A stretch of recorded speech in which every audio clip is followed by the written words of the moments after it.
The 1990s were a busy time for skateboarding in Sudbury.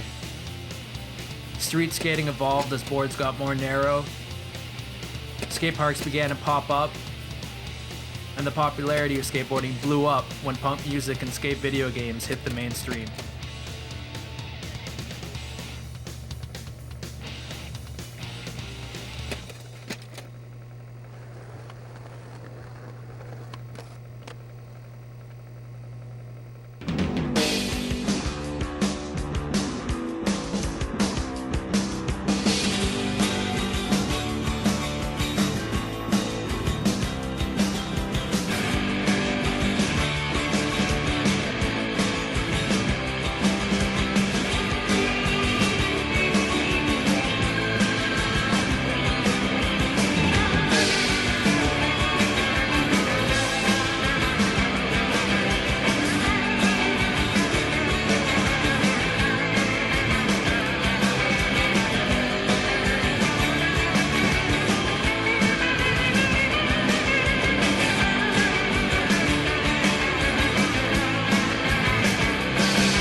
Well, we would meet a lot of these local skateboarders from other communities. A lot of them went to our high school. Especially in a northern community, there wasn't a lot of skateboarders, so I think we just kind of gravitated toward one another, right? So. Oh yeah, I was at a couple high schools. I did St. Charles, and I only went there because Arvy, Sean O'Brien, Joel Rhoda, Troy Caltianen went there. That was sort of my skate crew at that time. Yeah. And then after that, I went to Lockerbie for 1 year, and I just couldn't get down with that scene.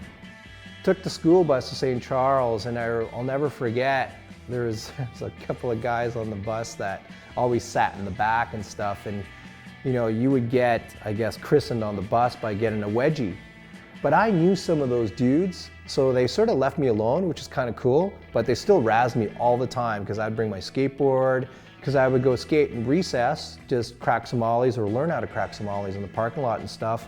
And then later on, I would actually found out there were some other skaters at St. Charles. And that was Sean O'Brien, and there was a few other fellows out there too that I used to skate with. I went to St. Charles for grade 9 and 10, I guess. And then right when I moved to Sudbury, all my friends decided we wanted to be together. So we all switched schools and went to Lasalle. That was really cool because I went from being like, you know, kind of this little outsider. There was like a very small group of us at St. Charles at the time, because it was an all-boys school back then. It was very athletic-based school, and we were the only ones who really skateboarded. We all decided to get together, right? So we moved over to Lasalle, and our table was now huge. Like, we had this huge cafeteria table full of like these wild kids, and it would have probably been Kari Wilcox, Craig Young, Dax Burnett, Daryl Schmidczynski, Eric Trollson, Chris Lyons, Craig Young. Did I say Craig Young? Yeah. Name? Craig Young. Craig was one of those guys that he'd see a trick in a video and he'd just go outside and he could do it. First guy who just cruising down the street could do like 360 flips every time. And Craig was just so technical. Big guy, just so technical with his footwork and everything.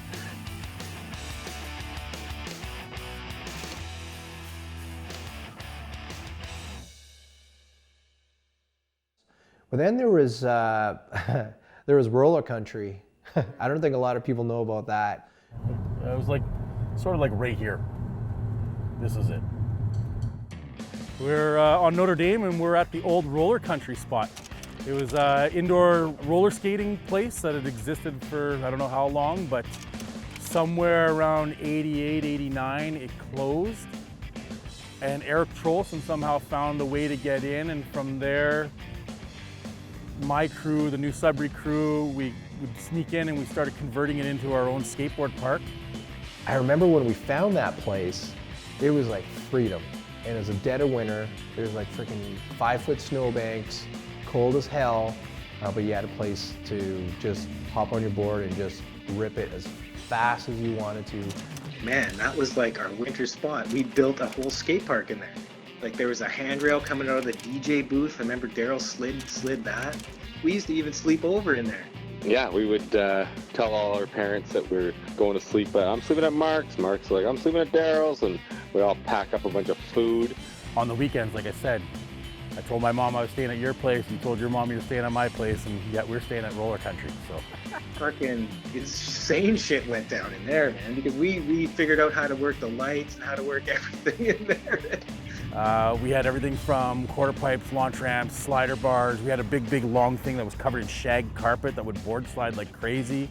A couple people had built jump ramps in there, and we pulled out garbage cans and tables and made some banks. And I remember that was a real cool thing because that was an indoor spot, you know, somewhat badass breaking into a place, an abandoned place, but still, you know, you're making way in sort of a forbidden realm in skating. I remember one time we were skating in here and the door opened, and what happened was the door would open and the outside light would just come flying in, right? And some like suit came walking in with 2 big security thugs, I guess, and everybody freeze. And it was the owner of the property. He's like, "What the fuck are you doing in here?" And then he looked and he's like, "Oh, you're not breaking anything. I thought you were a bunch of homeless bums just hanging out in here." And okay, well, listen, keep the bums out and just keep having a good time. Don't wreck anything. The plumbing still worked, the electricity still worked. So we had toilets, we had heat. And that was it. And I don't know how long that lasted. Probably only a winter or so, and that was it. Right there, the middle door, right behind the pillar. There they are right there. What's that? These curbs. They used to be all painted yellow. None of this growing shit was there. Yeah, we used to skate and ollie into here.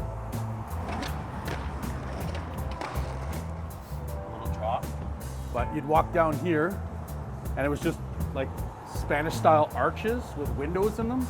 And then there's sliding doors right here. There's a big office here. They had inside, on the other side of the shop, you could skateboard. They had 2 ramps, plus they allowed bands to practice there. So you'd go there and you'd have like people rocking out and you could skate the ramps. It was more of a hangout spot than the original downtown location was. We'd go there about 4 or 5 nights a week probably and skate for like 2 hours. I was there like every single day, like literally every day. If I didn't have money to ride the ramps, then I would just be sitting there watching videos and begging Connie to let me ride for free, which did happen sometimes, which was very cool of her. It was so much fun. It was just like, it was our place. It was our thing away from, you know, all the typical high school stuff. Like I was never gonna run into a Sudbury Wolf there. I was never gonna run into someone going like, "Oh, Thrasher, skate or die." Like, usually right after school, we'd head to the shop. We'd stay there for the night. Like the shop would close, we'd stay probably till about 2, 3 o'clock. Weekends, sometimes we just wouldn't leave. This is the curb. I bet you it's still under there. See, these weren't here, and nor were these. We used to slappy these. Oh yeah, look, it's all fucking beat. Oop. Got some little shit bugs under there, but yeah, man, we used to slappy them. Yeah, and it went like this. Oh yeah, there's the corner. Demo the fuck out of it and ollie down these stairs. They had like a little rack full of candy you could buy, and they had the ramps in the back, and and the place was so huge. They had pool table, foosball. You'd sit on the steps and watch videos on this like crappy TV, like this big, but you'd still just be like sitting on the stairs, like, oh yeah, and then you'd get stoked. You know, there was a couple mini ramps, and it was kind of, there was an arcade. It was kind of like a cool place to hang out. So that one, you know, as I was just getting into skating and learning a lot, that was kind of the first one that I remember offhand. I remember thinking it was so cool. I was like 6, and there was like stickers of like naked chicks and blood on boards, and like it was just a total introduction to like a subculture. I think Darryl Schmidtczynski was the first person I ever seen get, you know, sponsored, like a flow sponsor from a truck company called Titan Trucks. And they were made in Canada, and they were horrible trucks, but Darryl rocked them. And shortly after, Scott Sokolowski got on the Zorlak flow team. So he'd get, you know, boxes of boards and stuff. He'd give some of us boards. But in that era, unless you were, you know, it was a lot fewer guys skating. There were still a lot of us around, like the core guys were still around, but it was neat in the sense that, right, like everybody that skated there knew one another anyways, and then you could tell skateboarding was, you know, it was on the decline. I quit around in 91 to 93, thinking that, you know, it's time. This is a child's thing. I gotta get up, I gotta find a career, I have to, you know, I have to get married, I have to get on with my life. And I was like, fuck skating, like, it's out. And then after a little bit, I couldn't find my place in, I guess, the real world, you would call it. And then I was like, well, fuck this. You know, I was having so much fun skating, and I just got back into it. I was like, fuck this. Like, I'm not one of these people who's gonna just get a job and find a career, and yeah. My first exposure was when I was 10 or 11-ish, around that time. It was like about 1989, 1990, and kids on my street had a jump ramp. I was a kid. I was always a crazy kid, like building jumps with my bike and stuff. This is a new way to get hurt, so I got stoked on that, and that's what I wanted to do. You know what? I'm happy about that. I'm happy that I started back then, because it's a little more acceptable now. At least it was a little bit more punk rock. I like that. It was the punk rock aspect of it. I remember like starting high school. Like, thinking about it now, I know that I looked like an idiot. Like, we had these big monster pants. We didn't look good, but I remember this is like when you were able to smoke on school property. So you, after like when you had your breaks, you'd go to the smoking doors, and you would hear things like, "Hey dude, can I borrow your pants because I need a tarp for my skidoo?" You know, and you don't get more Sudbury than that. It's harder. It's definitely harder coming from a small town, especially when people don't get what skateboarding is. You get hassled a lot? Yeah, a lot of people at school, because like I'm the only 17-year-old in this whole ghetto town that skates. Everybody hassles, but if you're at a bike, get your driver's license. Get it off. Yeah, people would chase you. Sometimes there'd be a fight that would break out, or angry business owners would always kick you out. It wasn't as accepted as it is today. Been called everything in the book, and like people just want to fight you because you're riding a skateboard, right? I was a drug addict. I was no good. I was going to break into your house because I had a skateboard. Meanwhile, this thing occupied 90% of my life and kept me out of a lot of shit. Like the skate harassment type of a thing, like the jocks would chase you and yell at you in their cars, and that kind of a thing was a big part of the early scene. Well, we dressed a little funnier, like there was a lot of punk influence, baggy pants, and totally different from the Sudbury norm hockey jock type of mentality. I mean, Sudbury's a hockey town, right? It's a blue-collar town. It's a mining town, so there's definitely in the air of, like, you know, people yelling out of the car, skate or die. It was hard. I'm gonna say for them, they got harassed a lot, and you know, we're sort of looked at as hooligans and troublemakers. completely opposite of what they were. Well, it's debatable, but in the grand scheme, yeah. I'm gonna say, like, the harassment was really being the skater faggot was the, I don't know if you can say that anymore, but that was, you would be harassed. We were like constantly getting kicked out of places. We'd walk into the mall and people would just be carrying their skateboards and just, getting followed by security, kicked out. We always got called rappers, which I always thought was funny because like we had baggy pants on, so we'd be skating and they'd drive by and they'd be, rapper. I'm like, what does this mean? It doesn't even make sense. Why are you calling me a rapper because I'm skateboarding? Like the punks and the skaters and everybody was friends because we were the outcasts, right, of society, basically. Like the same people that wanted to beat up the skateboarders wanted to beat up the punk rock kids. They were outcasts just like you were outcasts, like punk rockers I'm talking about. So one group of outcasts kind of realizing like we're kind of into the same shit, and we're dealing with the same thing, getting fucking harassed every day by all these other guys, right? So we might as well hang together. But then once we started realizing we like the same, like we were into DRI, Black Flag, and all that other shit, just like they were. So yeah, we started getting bands going. We had, most of us played in bands that I remember. We're motherfucking awesome!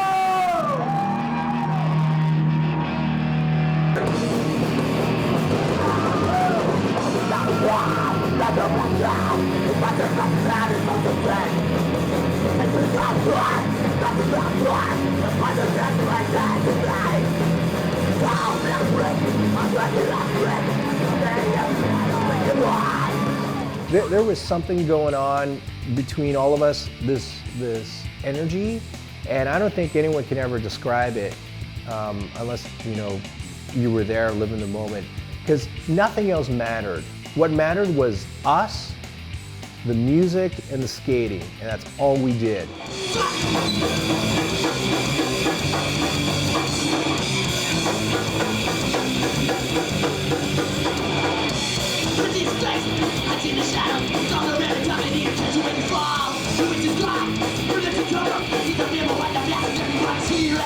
You know what? In the early 90s in Sudbury, you rode a skateboard and you played in a punk band.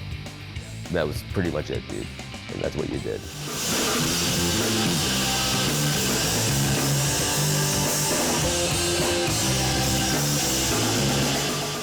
At a certain point in time, you had to have skateboarding and music. Like, it couldn't be one without the others. You'd skate and then you'd go to, like, there were punk shows like almost every week, so. People would skate up until the show started, and then as soon as the show stopped, but everybody would be at the show. Thrasher, especially at the time, was putting some pretty political stuff in their mags. And, there was a point where, I thought, skateboarding was going in a very socially conscious direction. I really like being part of that early 90s era of, like companies making vegan shoes or sustainable, they were way ahead of their time. If you're gonna skateboard, you're gonna snowboard, you're gonna paint, you're gonna write a song, it's all creativity, Some take a little bit more athleticism, but it's still creativity at the end of the day.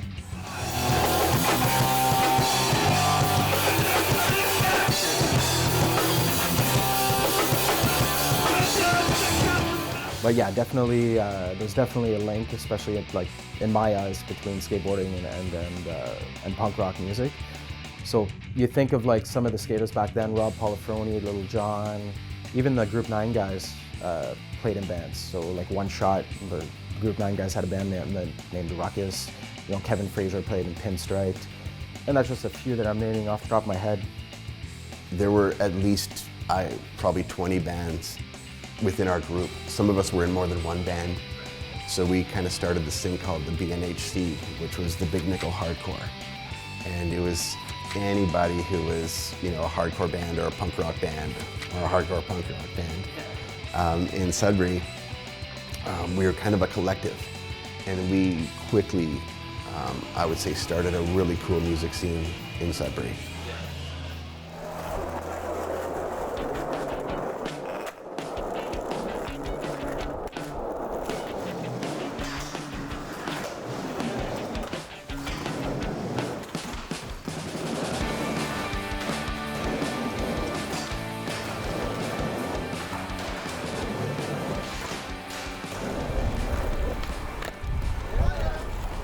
First time I met Johnny P, Scott brought me and I skateboarded over to his place from where I lived. And he had a volcano ramp in the top of his driveway. And Scott went around, knocked on his door to get him to come out. Scott came back out, and I heard John rolling down the side of his house and kickflipped into his driveway. And rarely ever seen anybody do a kickflip. Fresh, like out of his house. And I just remember like, you gotta be kidding me. Aaron and we left school a couple hours early and went to my house to skateboard. Yeah, we're skating the ramp and a car pulls up and it was some photographer from the newspaper. He said, "Oh, you want to do, you want your photo in the paper?" And not really, but okay. And then he said, "What can you do on there?" I think Aaron refused to do it or whatever. He's like, no, you do it. It's your driveway or whatever. Yeah. So I kept doing this one trick, and I kept getting higher and higher and higher on the ramp and coming back down and landing it. And I knew I was at my peak height. Like I don't think I ever reached half that height before. And the newspaper guy's like, go higher, it'll be a better photo. And I just said, I'm stopping this right now. That's high enough. If you want the photo, that's it. I'm happy. That's the highest I've ever been. That's probably the highest I will ever go. And then eventually, John ended up getting a ramp in his backyard, and that was like the best ramp ever.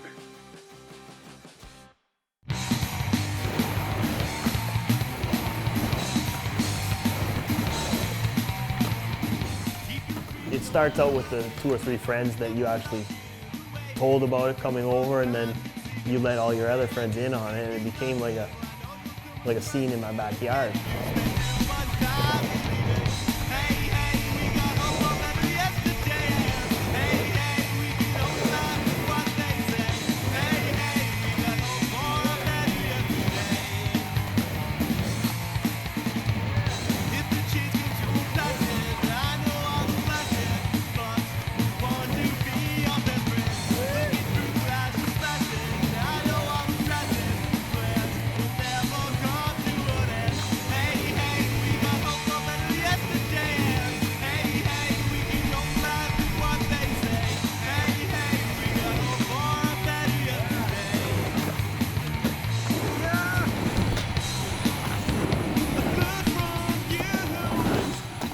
We'd skate the thing no matter what season it was. We found a way to skate it. Like at first we put like a tarp system that we had to lift on and take off every day if we wanted to ride it in the winter or to cover it from rain. And then we thought, oh, let's build a shed kind of thing on top of it so we can skate all winter. That grew into like just absolute insanity. Like we just thought, oh, just add another 2x4 here, another 2x4 there, and it'll be all right. We had like maybe 2 winters of it, but then I heard the whole thing collapse. Certain time of day would roll around, phone calls would start coming in, like, skating going on? Yeah, come over. And then skating would finish up at the house, and then we load up the van, and if the people weren't at the house, we'd go pick up whoever was missing that wanted to come, and we'd just go all over the place. And it was, I'm so glad talking to you about this now, like that we had all those tapes. Like every day, the camera would not stop filming. Like, didn't do a ton of filming downtown, but Notre Dame, Avis and Cass's, that was home. Like that was like at least 3 years where we would probably go at least once a day to these places, and it was like a ready-made park to you in a condemned building. Avis, you didn't get kicked out of there. I don't know why. Eventually we did, but it used to be a gas bar. For a very short time, it was like a gas bar because the ledges there had like metal railings on them, so they grind and slid forever. This is like 15 plus years later, but my memory's okay for certain things. Yeah, like I'm visualizing this front of the building has been added on to since the last time I was here. But yeah, I guess it was like a gas bar that started maybe here. And it was, boards were changing and getting noses. And so you just like could blast nose slides for the whole length of it.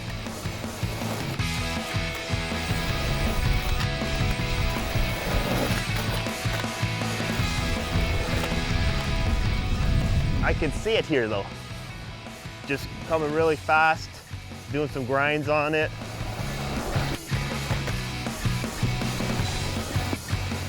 This whole front part wasn't there. There used to be like an overhang you could skate underneath, and also more curbs to wax, but you could skate there if it was raining. And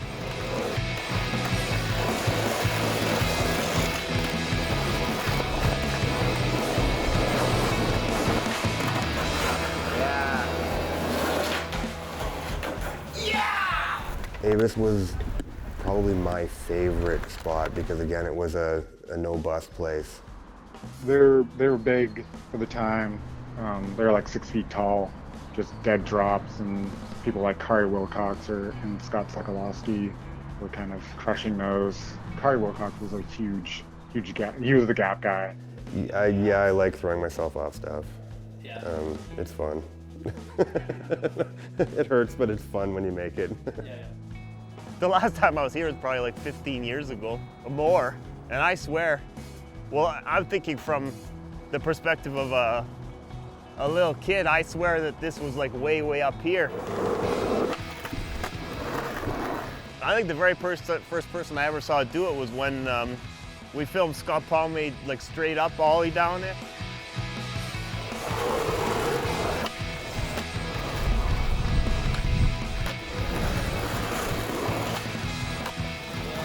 I guess we were like, oh, I don't know, between 14 and 16, 17, and I'd never seen anything like that. And it had, you know, series of, and those are still there, the series of different size gaps going up the side of the entrance. Yeah, like the shed wasn't there, the bin wasn't there. It was much cleaner.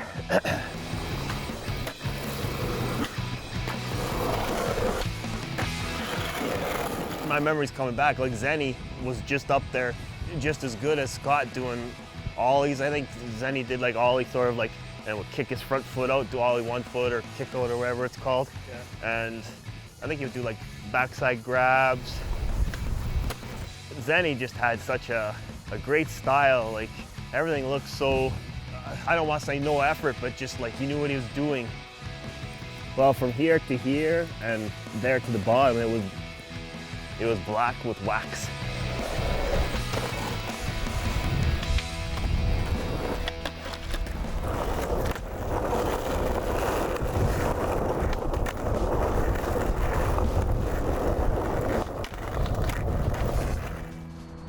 I remember being here with a lot of people skating, and people were trying to go up to the top and drop in and into the parking lot. And I remember Greg Zenha one time, we were getting kicked out and he just kept saying one more trick, and he kept going, but I can't quite remember. I think he did land it and then we all had to leave, but it was, that might have actually been the last time I was here. Skateboarding was in that stage where everything was brand new, where like now like it's sort of reinterpreting the craziest things that sort of already have been done, but like those early 90s, it's like, oh, I'm gonna do this, and it's like, it was still tricks that nobody did. And the skating was getting super technical, a lot of switch stuff. This was when switch was just starting to come around. And we'd just, you know, do switch tricks and flip tricks. It was really fun.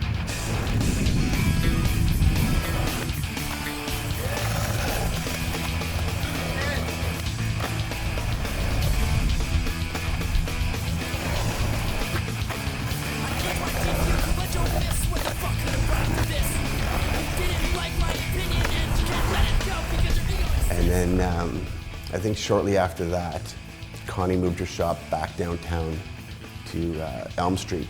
She knew, like, at an early stage, I guess, that this is where skateboarding needs to be. But the shit that I saw happen when I was here, man, was madness. Maybe about like from the corner to about here. It was only that big, and it was like, wasn't really that deep, and there were doors here. And then the Chinese restaurant was bigger, and they had the patio out here, and we had a common entrance, and then you could go into the Chinese restaurant this way or into the shop that way.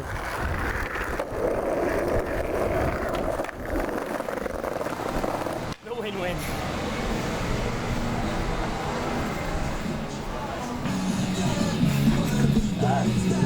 I'm really happy. You're out, what's up? Hey, John. Once they moved back downtown, the scene blew up again. That shop was a little smaller, but it was a great spot because I guess Connie and Joel would let different people start filling in slots if they didn't want to work and stuff. Yeah. So Robbie Palfroni would work there sometimes. Christian Orders, he worked there sometimes. When that shop had people that you actually skated with in the evenings working there, different people would come in and out of the shop, and it was almost like a clubhouse that was the size of a closet or something. And then Billy Pepper, Palafroni, it was always, I'd give him a free deck or a free t-shirt if he could 360 flip off this curb cut right here. That's when I kind of got back. I lived in a room on Pearl Street, and I went in and I just bought a complete. But I bought big wheels, but I didn't know that times had changed, right? And everybody's wearing these fucking giant pants and little bearing covers, like 39mm wheels. I didn't know. I'm like, fucking right on. I could roll. I can get some speed. And then I was like, once again, shunned. Like, kind of shunned for not following, you know, the set rules. I first started skating in '93. I lived next to Matt Akerman, and I remember one day he just came out with a skateboard and was ripping down his driveway and stuff. And next thing you know, I got one, and I skipped school, and I went to Skadurz downtown there when it was in that small little store right on Elm, and I bought a maple Mark Johnson board. And you know, going there to get your first board, I wasn't like into the scene just yet. You know, I didn't know much about any other skaters or stuff. It was kind of intimidating, right? I don't remember his name. I think his name was Christian. The dude that was working at Skadurz, I don't know if he was fucking with me or if he actually thought this was a good board or maybe he was just trying to get rid of it.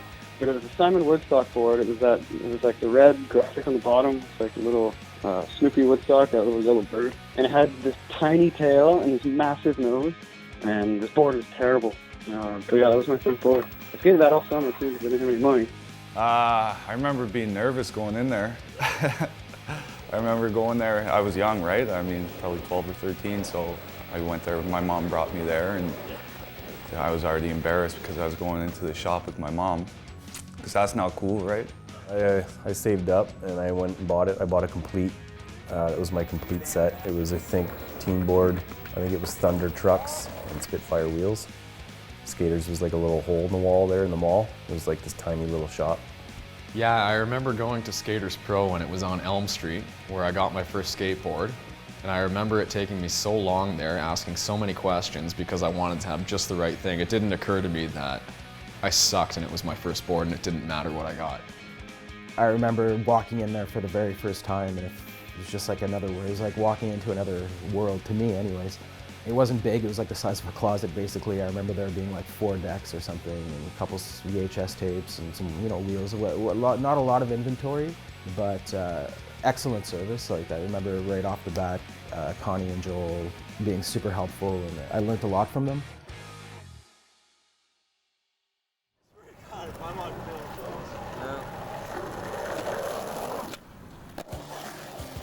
Like the first local magazines was like Blood and Tongue. It was like Mark Rowe and Al Faubert's, I think, and Ari's project.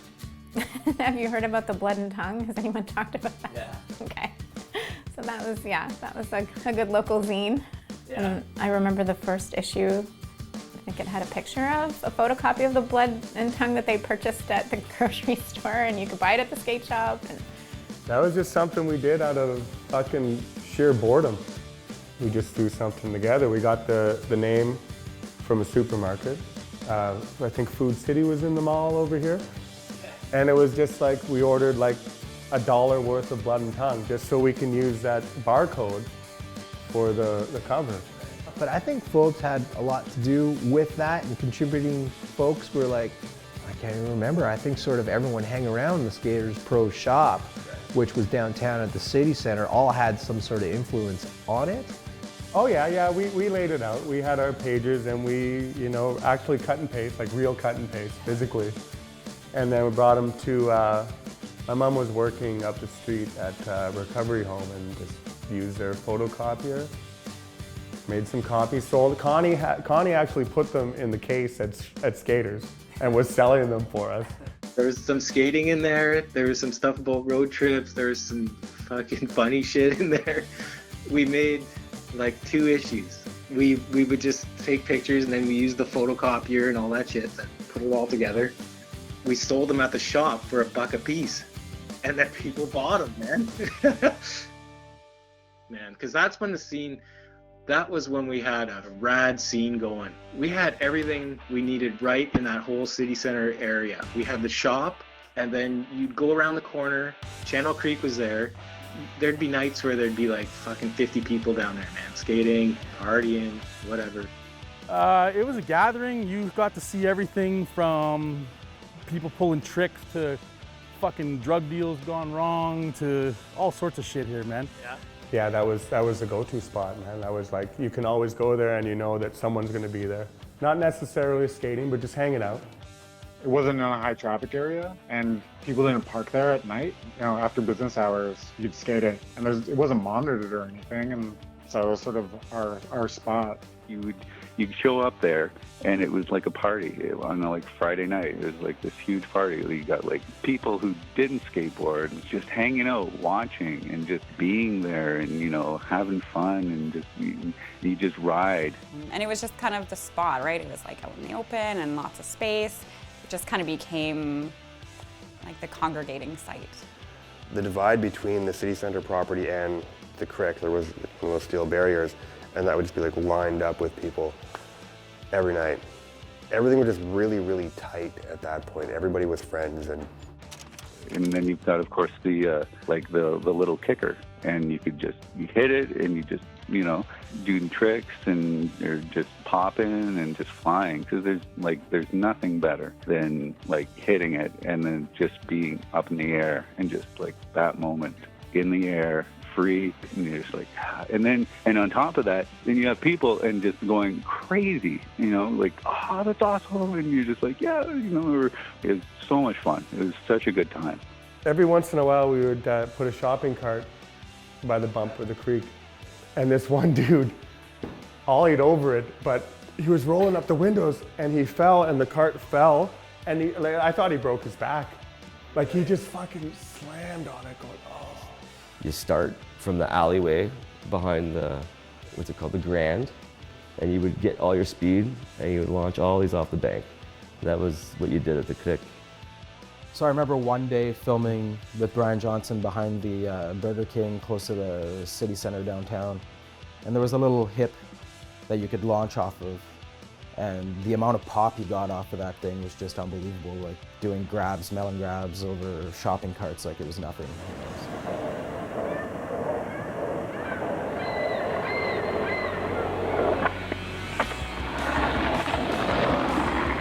There was, beside the bank, was a ledge with a steel grate at the bottom, and you could look down the steel grate and see a creek below, and right down that channel.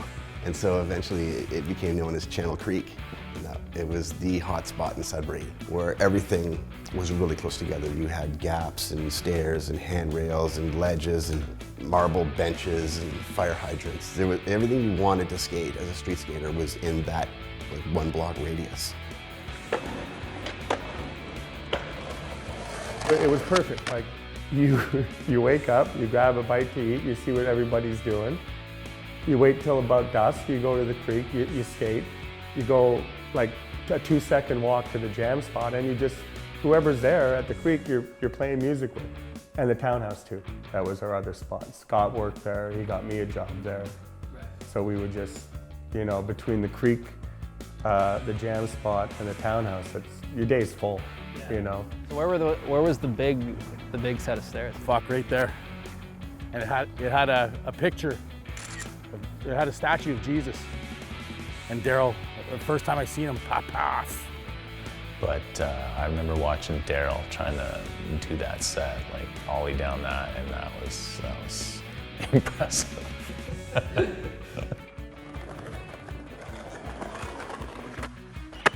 They were not actually that big. And the nice thing about it was the run-up was downhill. So you like 1 or 2 pushes, and you have all this time to set up and freak yourself out and get scared about it while you're setting up because you don't have to push. And then the handrails over there is the first time I seen RV cavemaned it. And then about a week later, Darryl straight up ollied it and slid them, and he's like, I'd only seen that in videos, right? I bet you that was probably like 90-ish. One day going downtown to skate behind the mall, and the church was still burning a little bit, like the majority of the church had burnt down, so we're skating in the parking lot and seeing all this smoke and small flames coming out of the church still, and we're like, well, I guess that's it for that spot. But I loved being around Channel Creek, just being around everyone. And yeah, the boys moved away. I remember Mark telling me, I don't think he'll ever remember that, but we were sitting at Trevor's, and he was like, yeah, we're gonna move away and it'll be okay, you'll get to visit. It's really kind of sad and silly, like a family breaking up, I guess. That's how I saw it. But, and then, yeah, they all did move to Toronto, and it sort of just happened in Toronto, and you just go visit them all there, and they all, I mean, they, for the most part, are all still in touch, so I think it's pretty great. People moved away, people went to university, people started businesses, people had kids. People just started doing other shit. We were really loyal to each other, and we had a good life, and we had a good time. I mean, we didn't care where we woke up, we didn't care when we woke up, but we always had the best time, and we partied pretty hard. We did some stupid shit. If I tried to live that way now, I couldn't survive it. So I don't miss it in the sense that I want to try it again. But who doesn't miss that feeling? Who doesn't miss the feeling of just not giving a shit? There was like so many people that, to me, like to this day, you know, are still my best friends. Whether they skateboarded or didn't skateboard, it didn't matter. It's just such a great place, and all those people are gonna have like a place in my heart forever. Yeah. I don't know, it's the only thing I can think of, really.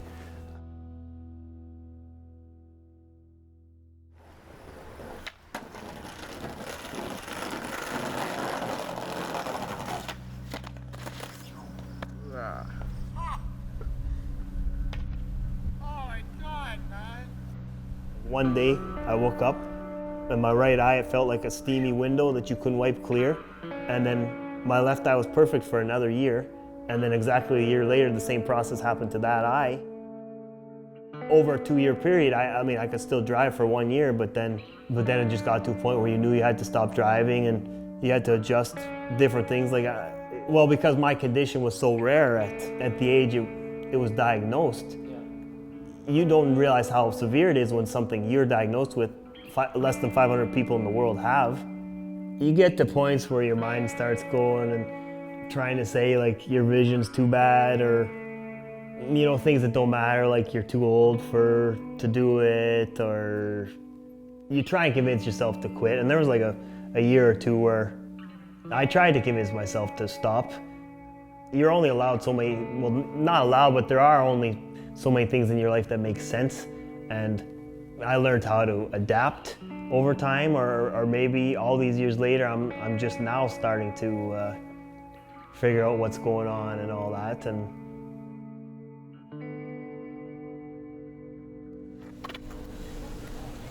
how's it feel, John? All right. The craziest thing is, like, just over the last few years, I've started to like really understand why I keep doing it and why I want to like do it more than I have been. It's the one thing that I've always been on a quest to find more of. I always want skateboarding there, but I always want to find that feeling I got from skateboarding. Like, even if it's the basic trick, if you land it right and you ride away, your brain starts working differently, and you get really excited. And like, when I like to skateboard really fast, I could just go from far away and just really go as fast as I can and do something on a curb or a bank. But as the vision changed, I had to like almost like walk up to a set of stairs or walk up to a curb, picture what I'm about to do, and then go a certain distance away and try to go fast within reason. And it's more like feeling out the stuff. As people come and go in your life, and bands come and go, and music changes, and it's sort of one of those things you can keep coming back to. Like my grandmother died and I told her, I said, you know, I promise you I'm gonna get as far into the stuff that's important to me again as possible.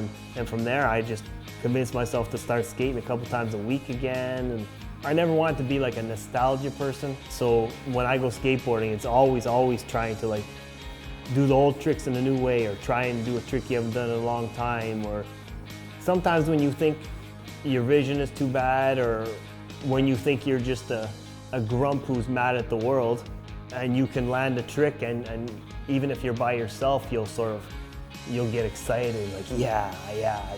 It's about realizing you can dig things out of your past, like it's just time. Don't get caught up in time. Like I try not to get caught up in time. Like that's why I want to like skate as much as I can from here on in. Like sometimes it's just a feeling you get and you can't explain it, but you just can't live without it.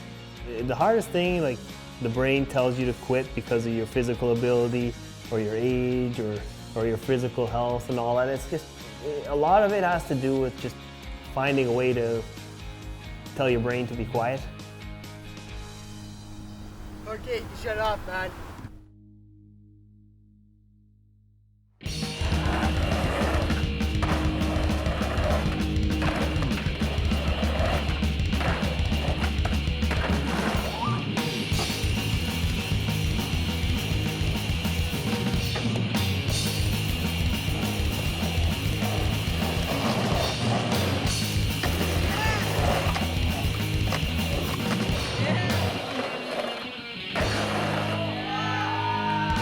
In the late 90s or mid 90s, you know, that urban kind of landscape was kind of where, you know, skateboarding was, and going fast, and, you know, didn't matter if it was rough stone or rough curbs. But I do remember just blasting through the streets, dude. It was when that year when Toy Machine came out, the Toy Machine video, and Eastern Exposure 3. Like the whole Eastern Exposures thing came out, and the Ricky Loyola part had a huge effect on pretty much everybody. And we would just like skate the streets, and I was so stoked. And I only rode Zoo York boards with 60mm wheels. And I doubled up on my riser pads. And we just did ollies. Yeah, those are the good, that's when skateboarding got really good again, if you ask me.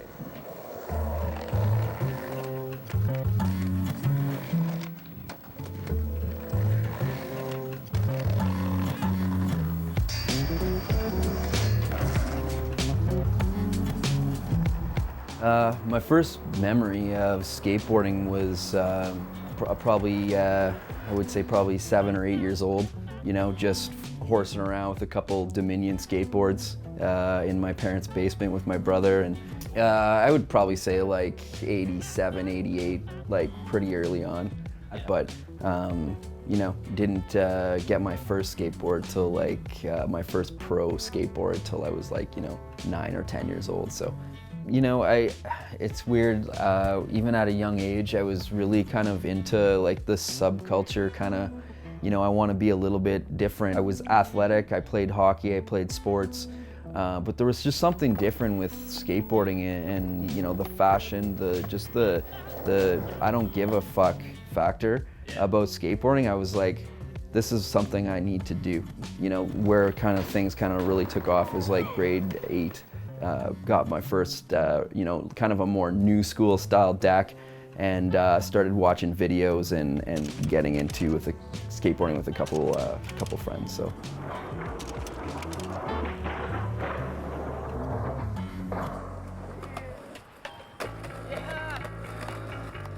I was like 6 or 7, and I got well, the guy across the street, he was a few years older than me. He started skateboarding and stuff. And I got into it. I asked for a board for Christmas. I got a Powell Peralta, Mike McGill, old school. It was like a fad, you know. I used it for a year and then it stayed in the garage for 5 years before I even did anything. Then I remember being at a like off-season hockey training camp thing with Bertrand actually, and Bertrand had just got this new skateboard. I think it was a reel, and after our workouts, we'd be waiting for our ride and doing a couple little kick flips and stuff on the road. And I'm like, man, I have to get a skateboard again. Then the next week I had my first real skateboard, you know. It was an Andrew Reynolds Birdhouse. So I was about 14, I guess.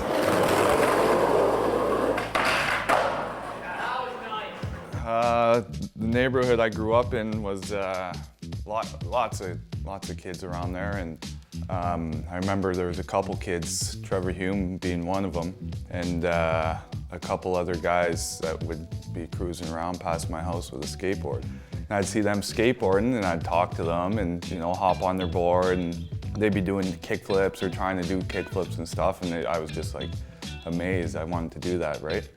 So next thing you know, I get a skateboard and I'm on the street with them. I think I was maybe 12 or 13. Probably 95, I'd say, 94 or 5. That's when I first met Jamie Graham. I met him in grade 7. We started going to the same school. And me and Bertrand both went to the same school as Jamie, St. Raphael's. I remember him bringing his Alien Workshop board around in grade 7, and I'm like, who's this guy bringing a skateboard to school, you know? I think it was like the end of grade 8. I met Jamie Graham. I don't even know how I met him.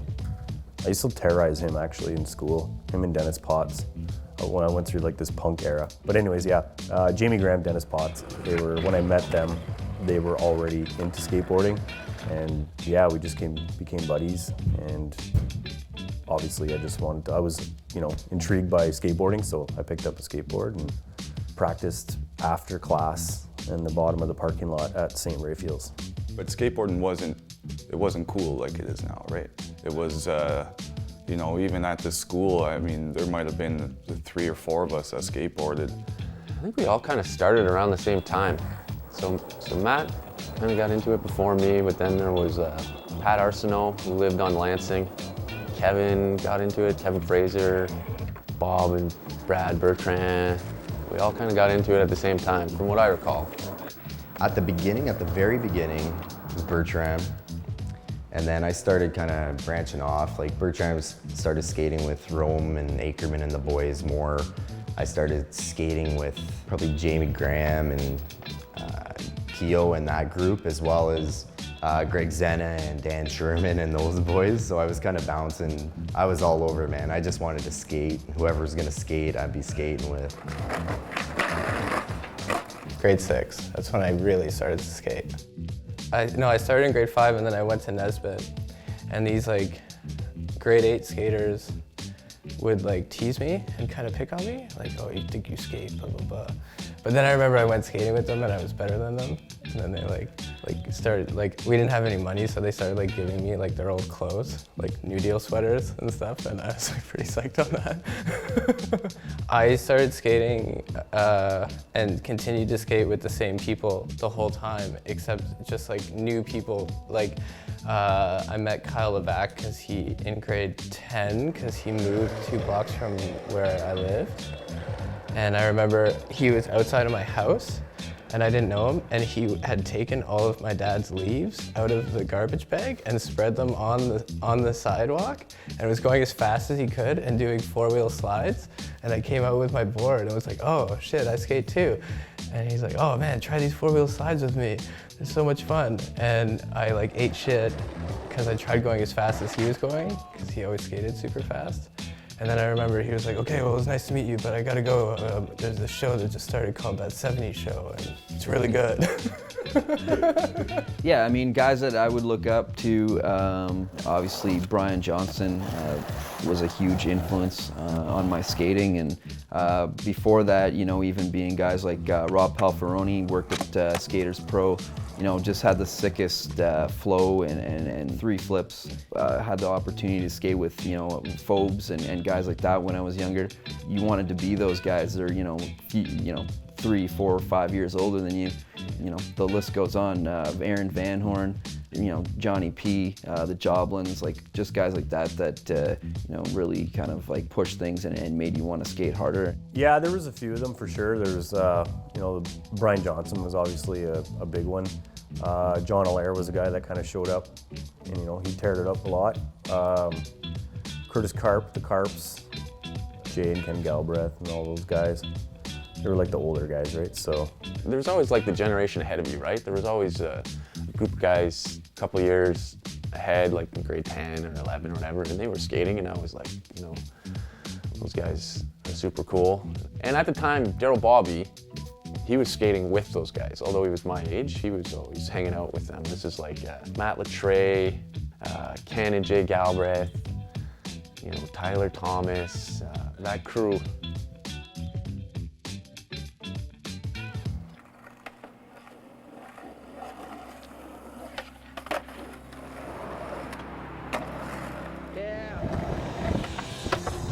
First thing I remember about skateboarding was when I was in public school in New Sudbury.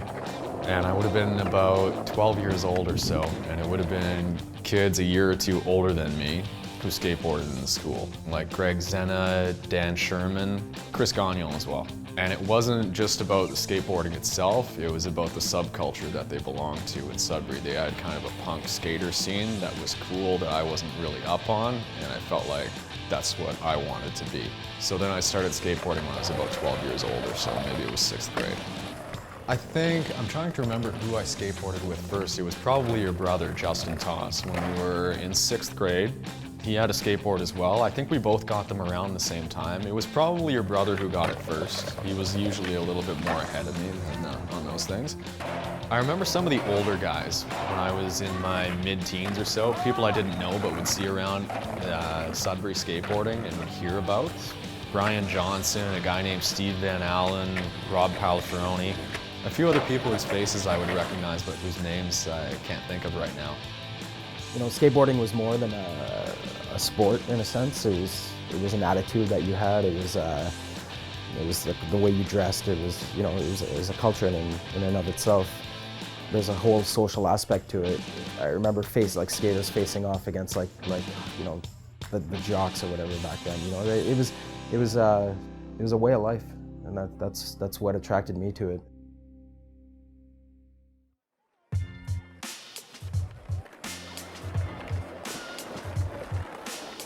Yeah, I just remember Joel had put together a couple demos at Totally Redeemer, and you know, it was just good times. Like, it's just a fun you know, session, just everyone going there, and it wasn't about getting footage. It was just kind of about promoting skateboarding and promoting skaters, and it was like a free for all. Like, everyone just boom, boom, boom, boom, like 30, 40 skaters just trying to get in whatever you can get in.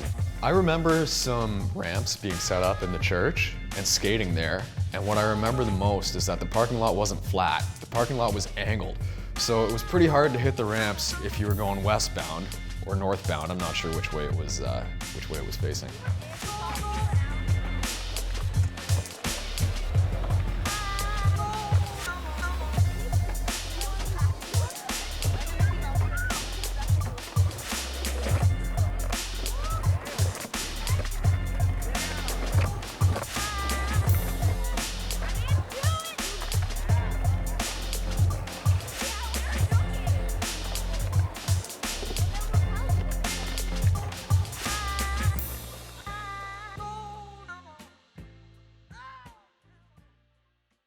Skadurz Pro was the skate shop in Sudbury.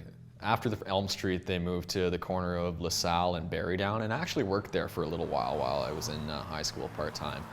But that was the place to get everything in Sudbury. And then eventually Skadurz moved to New Sudbury, which was right next to us, which was super cool. But yeah, it was a gathering spot, and it was central. So you had the mall across the street with drops. You had the library, you know, a few parking lots over with the, you know, curbs and stuff that people skated. But basically anybody who skated New Sudbury would show up at Skadurz at one point during the day, I think. Yeah, that was awesome, man. We're right in the middle of New Sudbury. So show up there anytime, and Joel would welcome us all. We'd go in there with a group of guys and shoot the shit with Joel for, you know, an hour.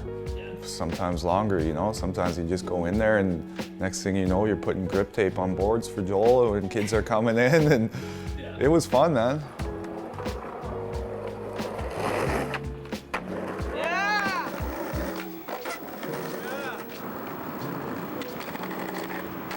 So like my age group, like my gang of skaters back then, the people I skated with the most, I know we looked up to like the Group 9 guys. They were like 2-3 years older than us. They lived a street over from where we hung out, and were definitely better than us. We definitely looked up to them and were influenced by them.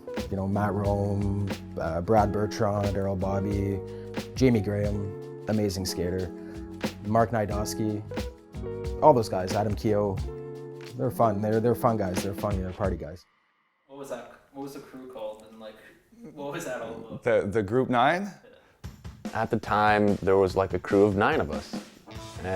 So just came up with a moniker. I don't know if I came up with it, but it was something that stuck with me and I always liked it. So I was like, you know, I used that for like Group 9 Productions, you know, making my skate video and stuff. But I think there was 9 of us. So there's me, Rome, Hakerman, Akes, Kev, Pat Arsenault, Darryl, Bob, Brad, Kevin. I can't think of the other 3. I think Rome was kind of like the originator of it, but I was just happy to be part of it. I remember that Matt Rome and some of his buddies who he skated with, who were a few years older than me and my friends, they would be out there videotaping, because Matt was really into photography and videography, and he would often be filming his friends doing tricks. And I think the reason that your brother Justin and I got so into it was by trying to emulate them.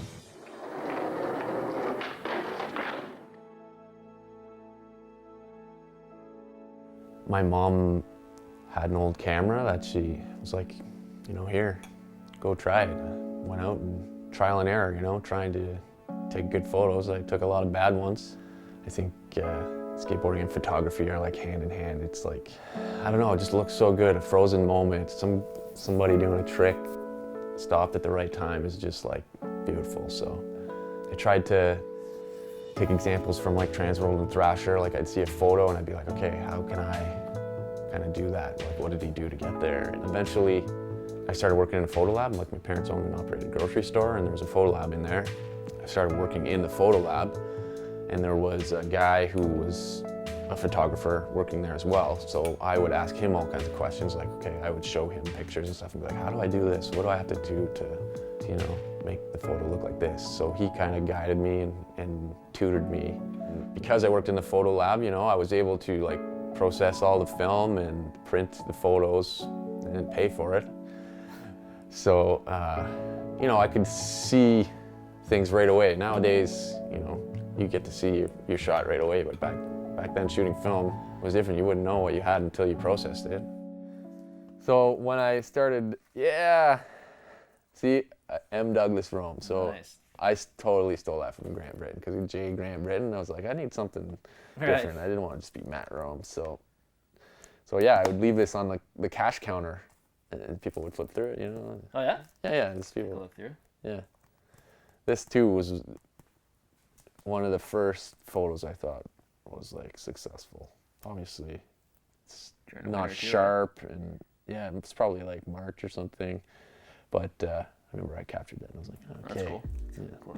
So I collected skateboard videos. They were always like a big part of what interested me in skateboarding, the whole sort of documentary aspect to it. As far as like professionals go, I was really into like the Toy Machine and Zero Plan B videos back then, what they were putting out.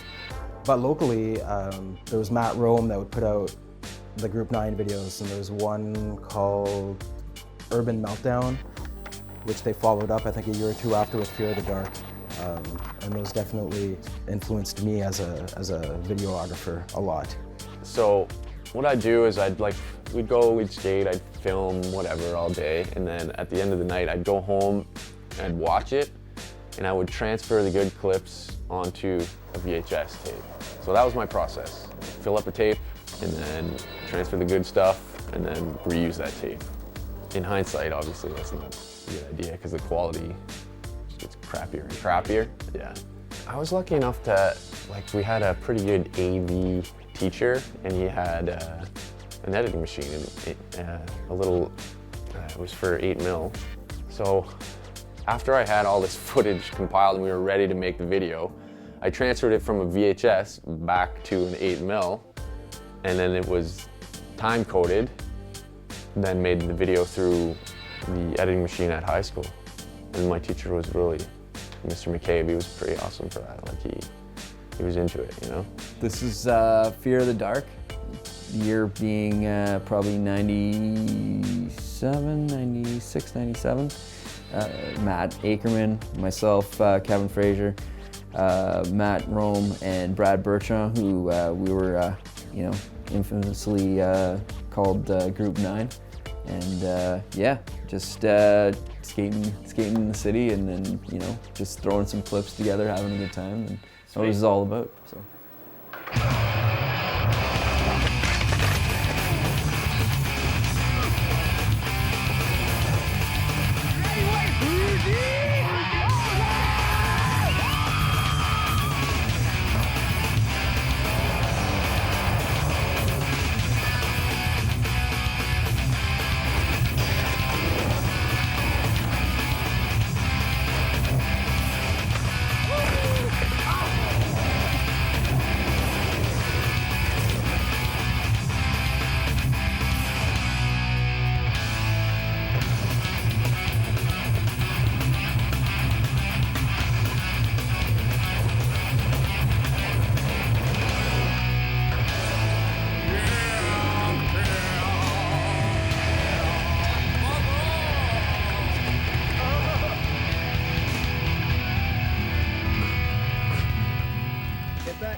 So yeah, we had this bike rack, and I was trying to do a frontside lip slide on it.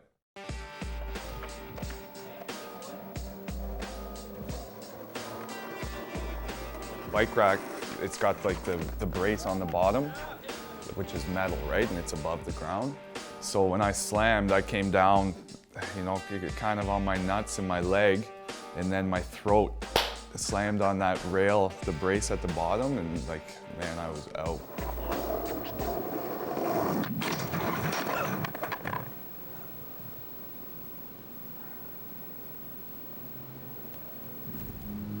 Can you breathe?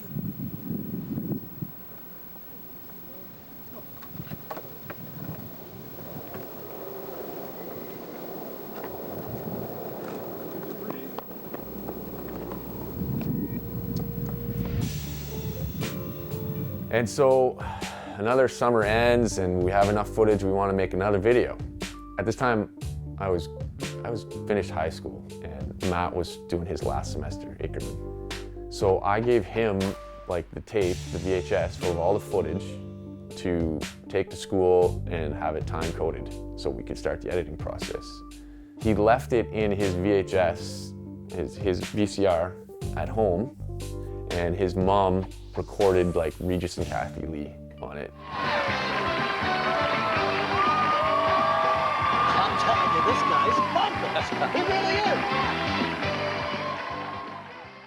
And this was like the best skating we'd ever done. We were all like in our prime, like we had done some awesome stuff. And it was the only copy of all the footage, right? Because I would tape, like I still have some stuff, but because I would use the tapes over, the 8mm tapes, it was all, like for the most part, it was all gone. And I was like heartbroken. I was so mad and sad because, you know, it was probably 2 years worth of like hardcore skating. And like I said, we were, you know, pretty good. A lot of us were doing some pretty neat things, and it was gone. Just like that, man. Yeah, that was a rough one.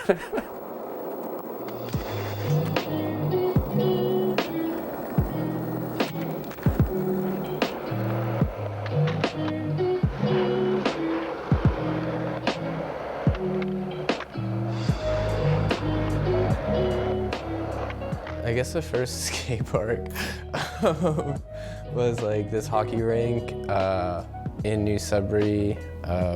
What's that neighborhood behind where Eastside Mario's was? Yeah, Cedar Park. There was like, everybody would like bring their jump ramps and fun boxes. So that was kind of a skate park. Like that was the best thing since sliced bread at that point. Like that was the closest thing to a park we had for a long time.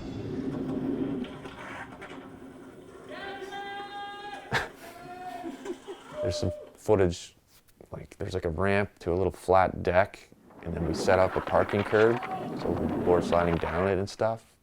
The flat deck was probably like 6-8 feet long, and Trevor Hume just kick flips the whole thing. This was like, took him like 3 tries or something probably.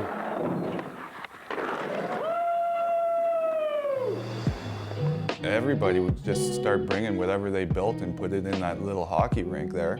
It was freshly paved, and there would be rails and ramps and little ledges, bars to, you know, people just showed up with stuff, and it seemed like every week there was something new showing up there. We started bringing our own ramps and bars and slider boxes and manual pads, you know, do-it-yourself style, and that was some good times as well.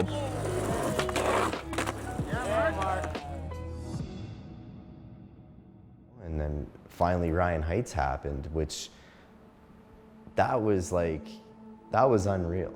It finally happened. We have a skate park, even though it was like one bank and a quarter pipe, that was it. But hey, we had it, you know? So like Ryan Heights was one of the first parks that I can remember being in Sudbury. And it was located in a somewhat, I guess you could say, impoverished sort of neighborhood. So the park was sort of like a little oasis in that part of town. And people came from all over Sudbury to skate it. It became a gathering spot. So throughout the day, you'd see a bunch of different crews coming in from the south end of Sudbury. And I think a lot of friendships were made there. That was kind of like the first, like, tossed in, like, kind of, you know, shot together park or whatever.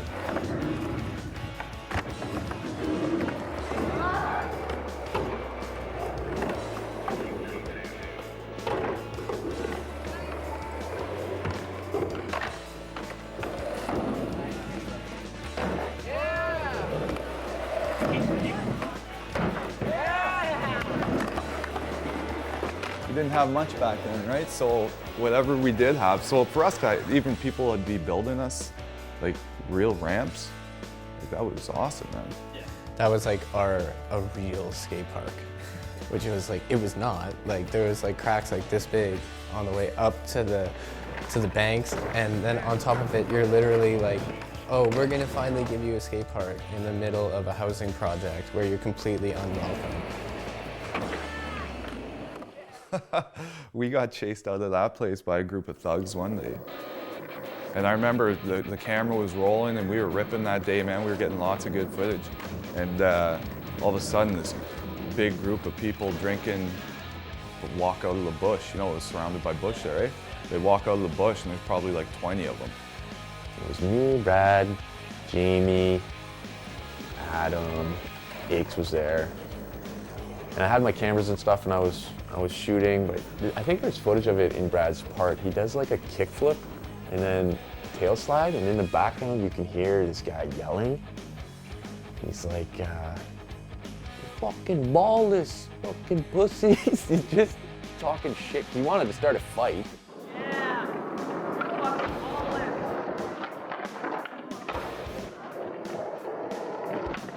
Yeah, I can see him like right now, like perfectly. He had like a big jersey on, like a football jersey or something. He had this ponytail, and for whatever reason, he started trying to start shit with us. And I was like, fuck, like, I had my cameras. I'm like, I don't want any part of this. Like, I don't want this guy trying to take my cameras, you know? Things started getting a little heated, and they grabbed a brick. I don't know if they told Jamie or Keo they were gonna smash his face in or something. So it just kept escalating. Like, he kept getting louder and like more aggressive, and finally like, let's get the fuck out of here. We were like running to the truck because it was like about to come to head, like. And the guy like stole Jamie Graham's hat. And then I just remember Adam running to the truck. There was like a fence outside the rink, right? It was a rink, and then there was like some sort of fence, just not, it was like this high maybe. And Adam tried to jump over it. He went down so hard. His Discman, all his CDs fucking everywhere. He gets up, grabs them as quick as he can, he's gone, man. No one's seen that guy again. He was gone. And then jumped in the truck and we sped off, but I was worried the guy was gonna like throw the brick at the truck. But we just left unscathed. Jamie lost his hat. Yeah.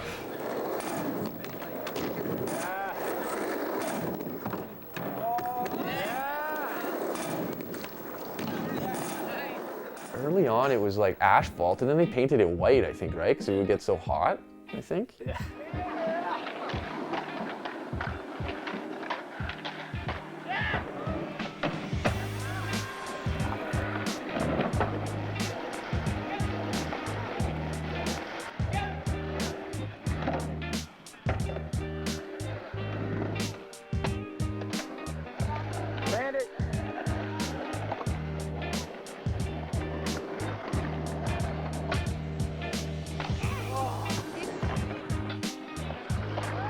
That's eventually like where I started religiously skating, because I lived literally down the street, so it was just convenient.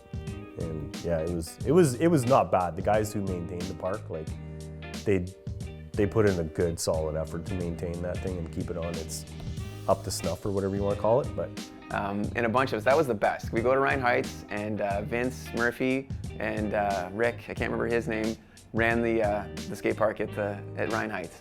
And you know, the city would drop off lumber and materials, and we would build ramps. You know, we'd spend like a month building ramps, and then as soon as those ramps were done, you know, we'd have these demos and contests. 2 minutes. Drop it in. Here we go. Adam, fire it up. Win. Switch. Yeah. Adam. One. Keep your mind going. 3.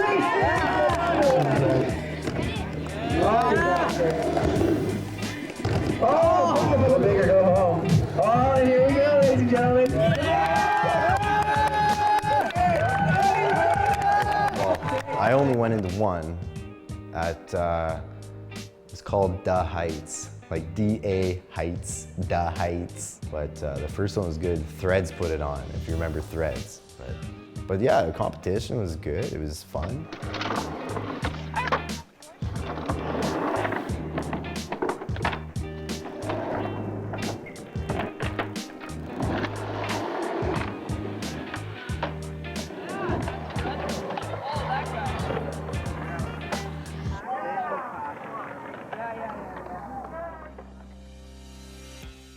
So we grew up in Ryan Heights, and my brother was really, really into skateboarding, and he was 3 years younger than me. So my mom had like 4 jobs, and it was always like, you gotta watch your brother, you know? So my brother was at the skate park. I got really tired of watching, so that's how it started. I just picked up a board and was like, maybe I'll try this, see what happens. I don't know that it affected everyone like it affected me, but I had some really bad friends. Like, man, I got suspended in grade 7 for smoking in the bathroom. Yeah, it was bad, you know, I was kind of like falling into a bad crowd. And then the skate park came. I got so busy with skateboarding that I stopped hanging out with those kids. And those kids generally didn't want to hang out at the skate park for whatever reason. They weren't into the skateboard scene. So it really changed things for me. It kept me out of trouble. I had friends who didn't live in Ryan Heights, which, you know, a lot of the kids weren't allowed to come play with us, you know, you're not allowed to come to Ryan Heights. Right. So having that demographic there of kids from all over the city, like, it just kind of diversified my friend group, got me out of that. And the other really great thing about it is, like, skateboarding it's a relatively cheap sport in comparison to like hockey or, you know, putting your kid in dance or something like that. Like, my parents couldn't afford that, but they could afford to buy me a skateboard.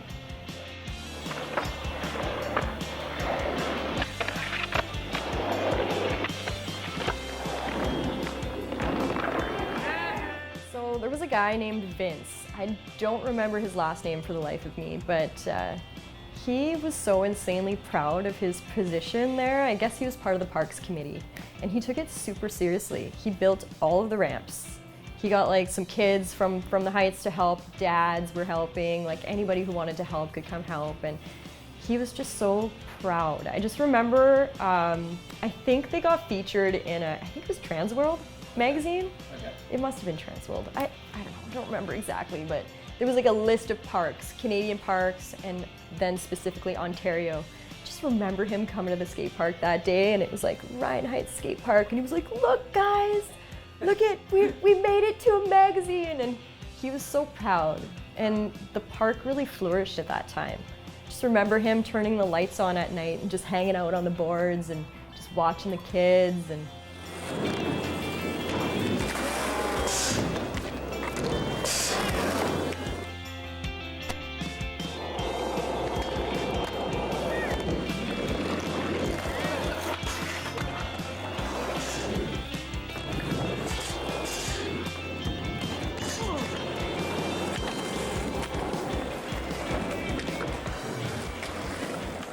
I would skate Ryan Heights. There were these bars in front, these brown bars, so I learned board slides on round bars there. Jamie Graham, he'd murdered those rails.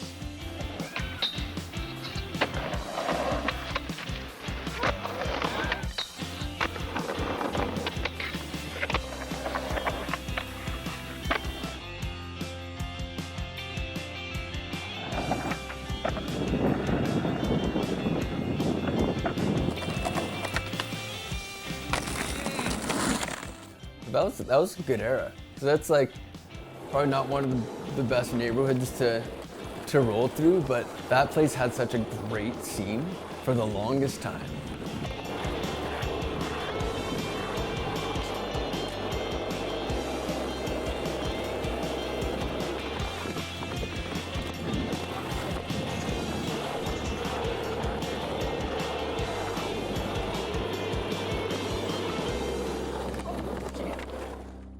Ryan Heights is a huge influence, and you know, I can't forget the Infinity Skate Park, you know, that Joel opened up for a short time, but you know, all these skate parks were, you know, pretty fun, and you know, you don't see that much anymore, so. Right, like you opened it basically at the same time as like Ryan Heights basically, right? Yeah, Ryan Heights started, and then I opened it up. We opened it up in the fall, early fall, like I think school was just starting again, and ran it through to about January. I remember we were so excited to skate that place that we would bug him, and we'd be like, Joel, man, what's the park looking like? We gotta come skate, man. Is there anything up? Like, what can we skate there? And after a while of us bugging him, he just said, just come over, man. I'll be there tonight. I'm working there, so come skate. So we would show up and we'd skate at night, and it was awesome, man. And then once it opened, I remember it being really busy when it first opened up.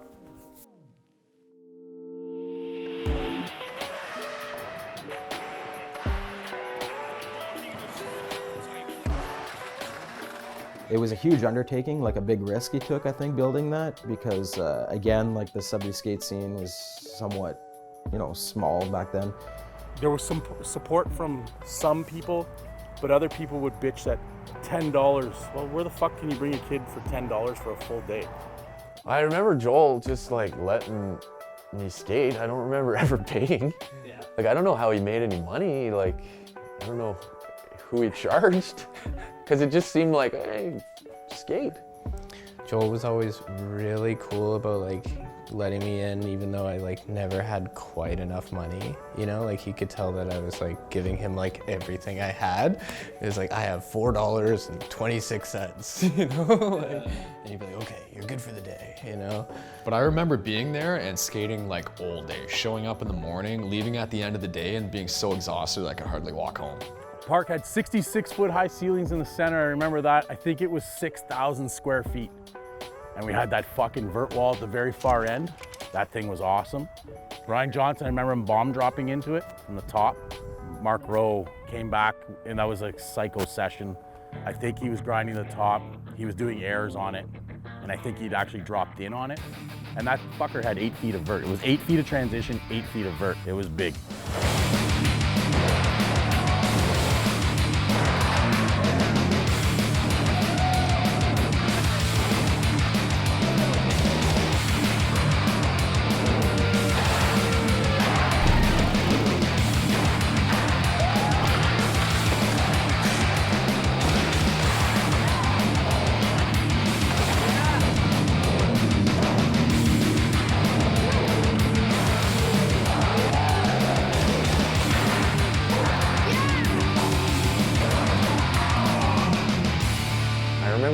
It was over, like he had to shut the doors.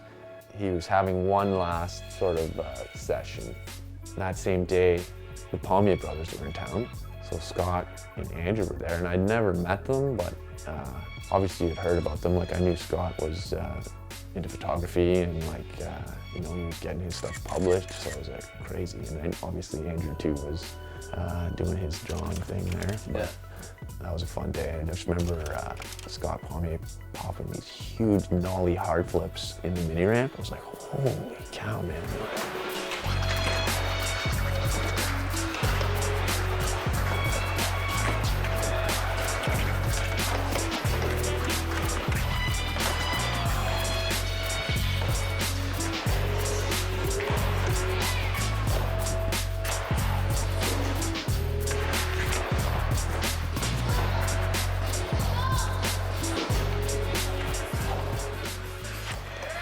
Like the guys from North Bay used to roll in.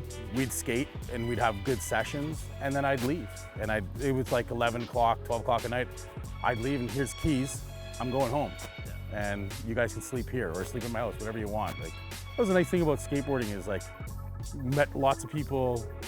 Like we were a northern crew, right? Like it was the North Bay guys, man. A lot of these guys are still my friends to this day. I intentionally go to Cheapskates to see what's going on and talk to Jamie. I wish I'd see Scott Miller on a weekly basis. That was a good dude.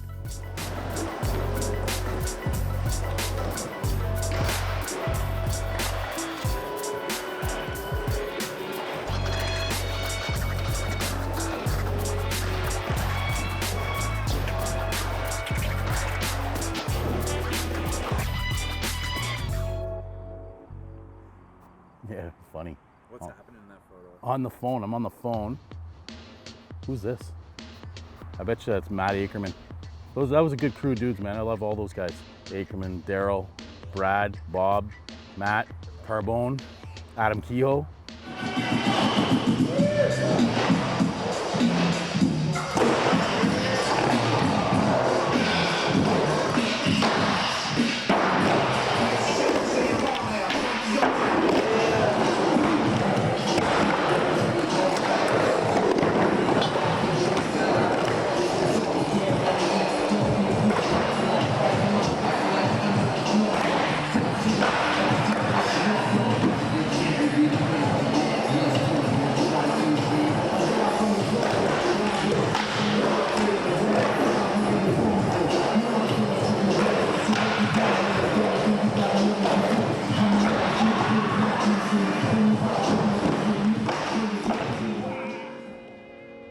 Disruption happened, and just one night I loaded everything into a bunch of U-Haul vans and brought it to a buddy's garden center and put it all indoors for a winter. I took off, went out to Whistler and came home, and then I sold the whole park to Ryan Heights.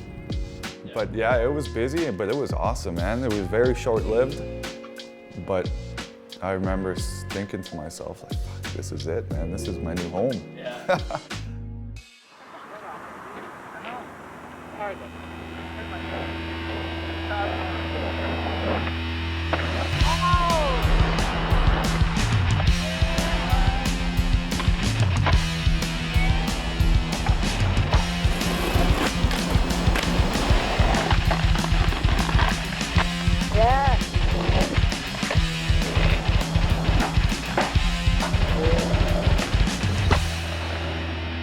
Yeah, I remember that. We used to watch so many skateboarding videos when I was maybe 14 to 17.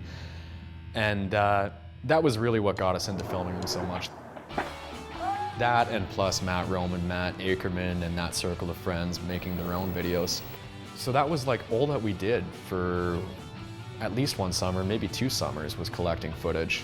And it would be like keep trying to up in the ante and keep doing something that's going to look better and better on the video.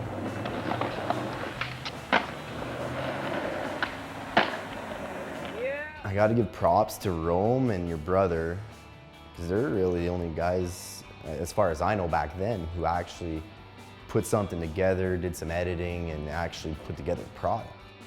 We'd watch videos all the time. People come over, watch them. We had a big collection. And back then, I'd say late 90s, there was that sort of punk rock influence still going in skateboarding. I know my personal favorite videos were like Welcome to Hell from Toy Machine, and Zero put out Misled Youth, and you know, they had that raw sort of street punk rock feel to them. And I think that's definitely had an influence on me choosing the name Failure. I kind of wanted to have a sort of dark and aggressive undertone to it. I remember me and Justin argued because I wanted to call it Pigeon. Yeah, I wanted to call it Pigeon and just have like a picture of a pigeon, because I thought that we acted like pigeons, because we were just like in the streets all day, just kind of like bobbing around, you know, like being like, oh, you gonna finish that pizza, you know, like that. And I remember he was like, we are not calling it Pigeon. That is a really bad idea. There was Quinn Carter, Kyle Levac, Taylor Maki, Trevor Hume, me, and then there was like a bunch of other people, but I think we were the only ones who had like parts. We tried to make it good. I remember like going to bed thinking like, okay, tomorrow I'm gonna try this. We didn't like take it seriously, but like we did try. I would usually save like what I thought were the craziest tricks for like the ending of parts. Thinking back to like Taylor Mackey's switch ollieing off Saturn, you know, it's like a 6-foot drop or something that I had never even had the balls to ollie off of, you know. And here he was doing it switch. He was the first person I saw doing that.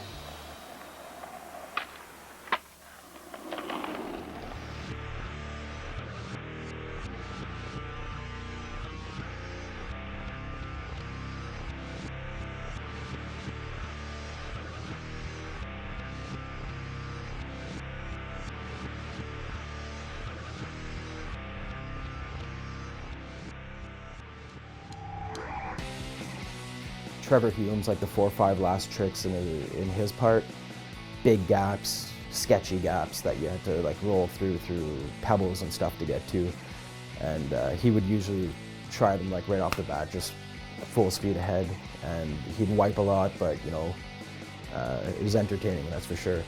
As far as bails go, like Mark Gniazdoski, like typical, you know, Sudbury skateboarding, setting up a bike rack off of a ledge that's so skinny you can't even push on. So here I am, you know, pushing him towards this bike rack, and next to no speed, just pops and bang. I had no business doing that. There was no run. But that goes back to the Sudbury skate scene, man. We didn't have a place, like we didn't have a park. So everywhere you go, you're looking for stuff. How can we get creative? How can we get creative? Yeah, and we know how that ended up.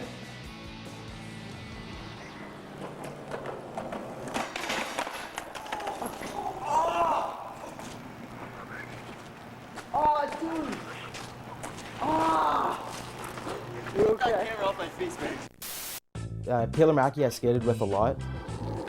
For one, he lived on our street, and secondly, he was a good friend of mine. And he was always a pleasure to film because he was somewhat of a perfectionist in his way of skating. So he'd do a trick over and over again until it was landed smoothly, flawlessly.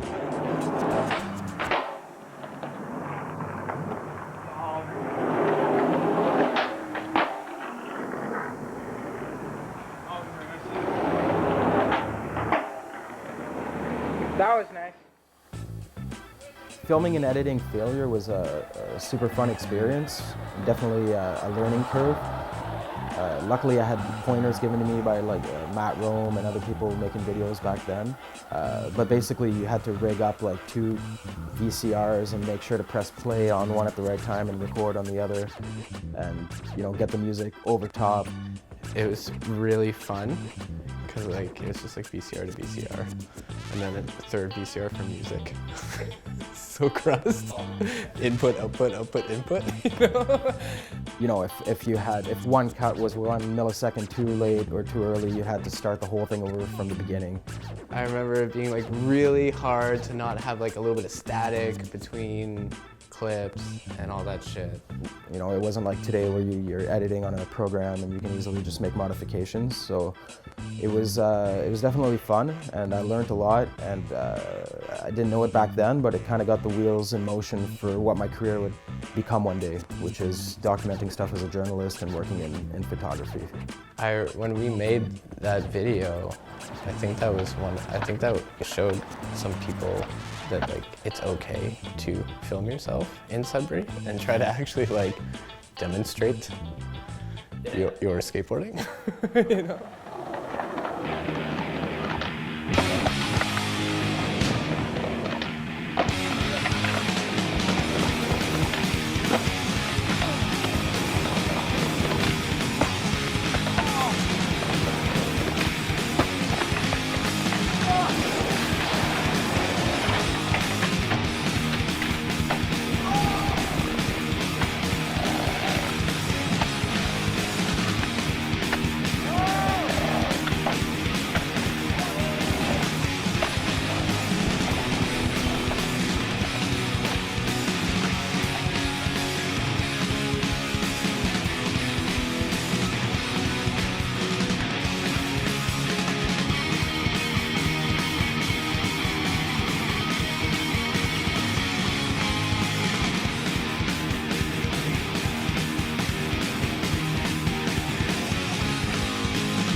Oh yeah, here we go.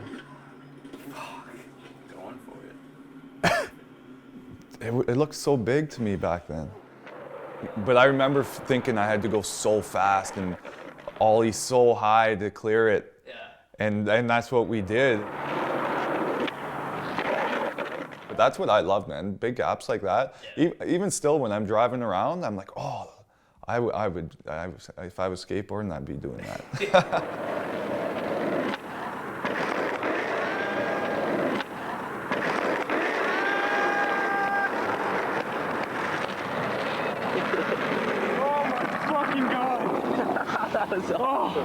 Oh my God. Yeah, so we made that one video that we sold at Skadurz Pro, and the following year we did film a lot that summer, but we never ended up editing it and putting together a video. I know it was so much work for Justin Toss to make that failure video, for editing it on VHS with 2 VCRs. This was long before like digital cinematography existed. So to put together another video would have taken so much time. I don't blame him for not doing it.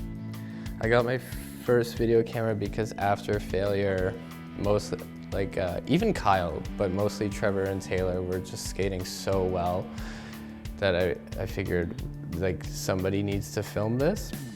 And my dad was working at Eaton's as like a salesman, and so he hooked me up with like a Sony for 50 bucks. And then went to Bianco's and got like an $18 clip-on wide angle. Yeah, it would just like distort and vignette everything all to hell.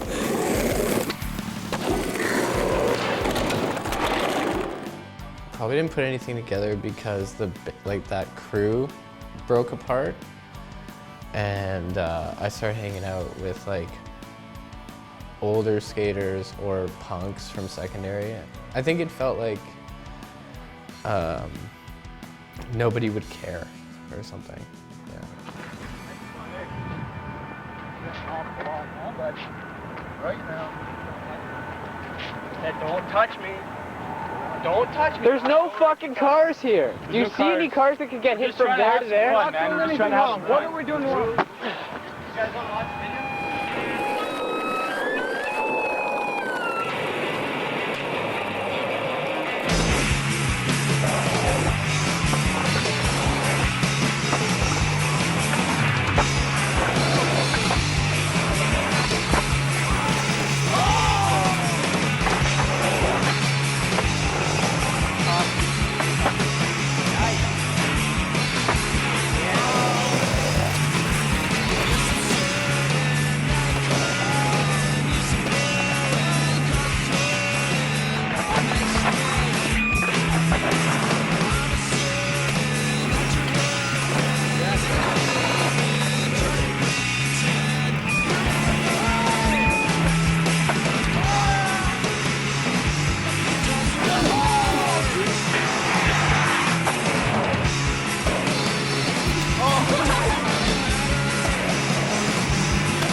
I just felt like somebody needed to see this. Right. And ironically enough, no one did.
Yeah, I'm missing some. We don't have all the boards, but this is my first pro board. Bought this one in Ottawa. This is my Wellander.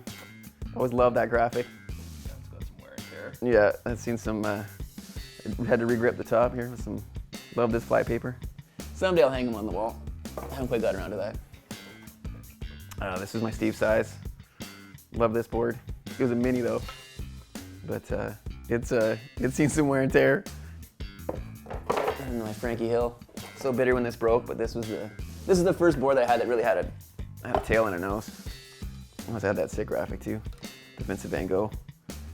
Bought this one from Scott Pommier for 20 bucks. I bet you wish you didn't sell me that for $20 because it's probably worth a few more dollars now. But and the same with this McGill, somebody that quit skating.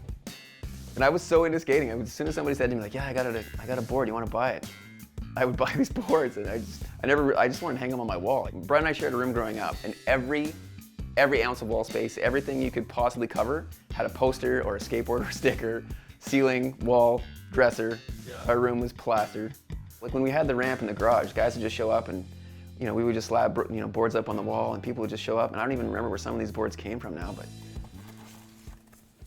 There's Joblin's ramp, man.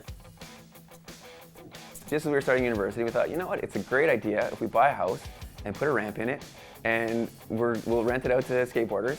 And it seemed like such a great plan. And then, you know, when we actually got into the, you know, living in this house with all these skateboarders, it was like, it was awesome, and then at the same time, not awesome. Like it was chaos. It was so much fun though. At that point, it was just a quarter pipe on the one side, and then wedge ramps on the other side, and then a grind bar on the wall. And from there, it ended up expanding into the mini ramp. I remember the first time going there, Joel, took me and Darryl Bobbie. That was kind of scary because, you know, Brian and Kevin were like rippers, and they had this house, and I think at the time, a band used it as a practice space. Yeah, there was I think like, was it Setback? Some of those bands I think practiced there. Yeah. Well, I think Robbie Polifroni lived there for a little bit. Kari lived there for a little bit. We play that game, my brother and I, because we'll be in a bar somewhere and we'll look around the room and there'll be like 6 people that have probably lived in our house for, you know, like Rob Polifroni lived with us, Johnny P, Kari Wilcox, Steve Junkus lived there, Mark Hrisbillo, Ty Thomas sort of lived there maybe for a bit. I think he slept under our stairs for 6 months. I can't remember all the detail.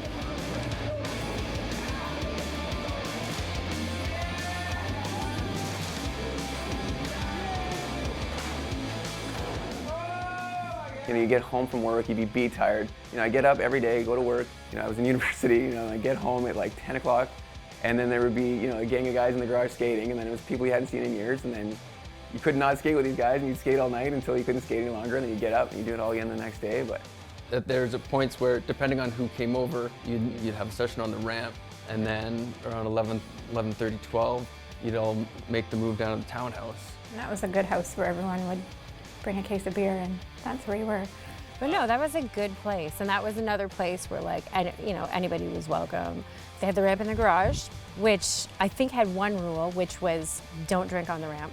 And that is one time that I would watch people skate. So I had my like little corner in the far corner of the ramp, and I would just sit there and watch. But I had a drink.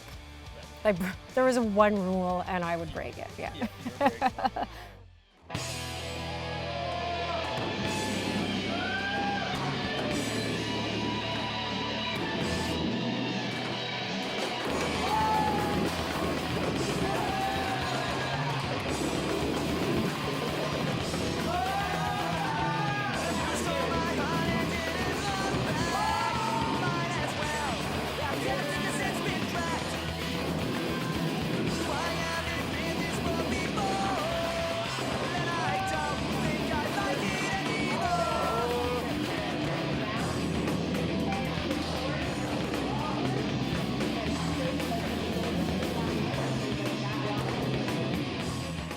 Skateboarding, pure skateboarding. It's just all anybody wanted to do was skate. And not just that, it was like the music, you know, everybody played in a band, and the art and the culture and everything. It just, at that time, there were only, you know, a handful of people that were still really into it, and it was right before skateboarding blew up again with the X Games and got really popular. But then, you know, people would knock on your door. You didn't even know people. They just show up knocking on the door saying, hey, can I skate your ramp? And like, it was all about the skating for us. Like, if you wanted to come and skate in the house, we were cool with it if you were drinking or, you know, having a good time. But for us, it was always about the skating.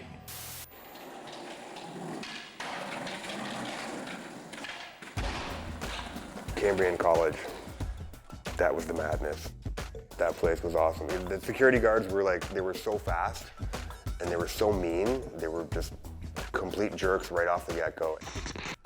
What if I come tomorrow with rollerblades? Would I get kicked out? Yes, that's right. Why would I get kicked out? The bottom line is, guys, it's private property. They don't want rollerblades here. They don't want skateboarders here, for the simple reason of insurance purposes.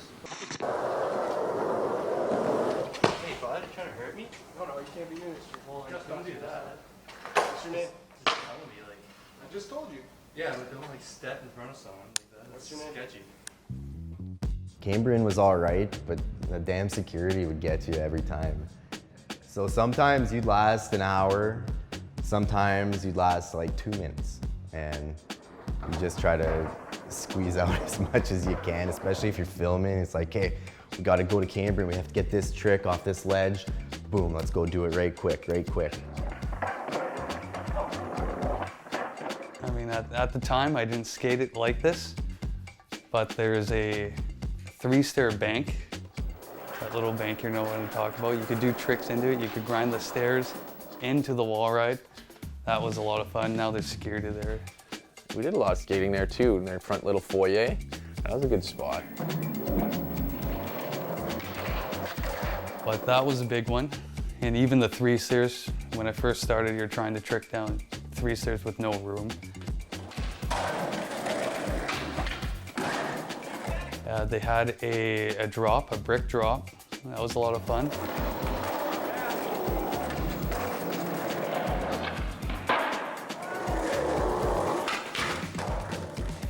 They had a mini hydrant, which was cool. It was only like 4 decks high or 3 decks high, something like that. Then in the middle, at the time, before they redid the centerpiece, what was that? It was an oversized 7-stair, I believe. Back in 2004, I think I tried it and it didn't work out so well because it was really lumpy.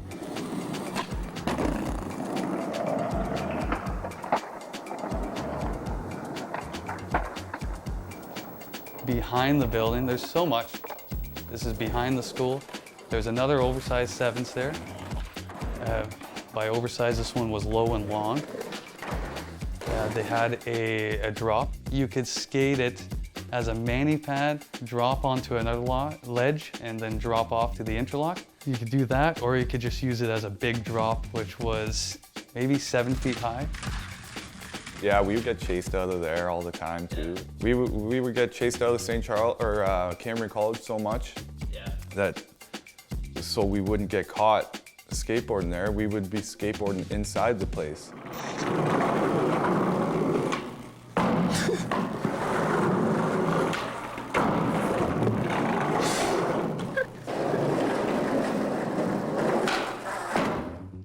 Yeah, like right in the front hall, I guess, whatever you want to call that. It's like a little foyer. Yeah, we just skated until, and you know what? Like I remember that day specifically, like we just left, like we didn't get kicked out. No security didn't come. We skated there for like hours. And then, it might have been like a holiday or something. And then we left on our own terms, like.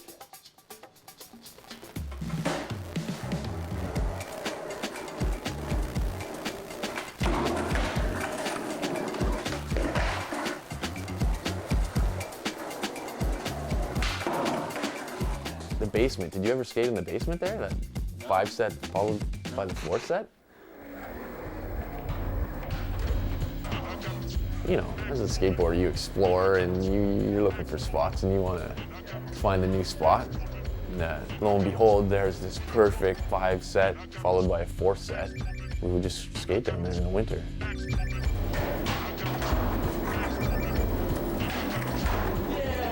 We would just try to skate anywhere, right? And so this guy had his camera set up. His name was Farnsworth. That's the security guard's name, Farnsworth. And he would kick us out daily, man. So we would just show up through the back and we would say, well, we're gonna get kicked out if we skate in the front, so let's go into school and find somewhere to skate. So we found that we called it the corridor. Oh, that was a blast, man. It was narrow hallway, So like, you couldn't afford to have a sketchy landing or you're eating shit against the wall.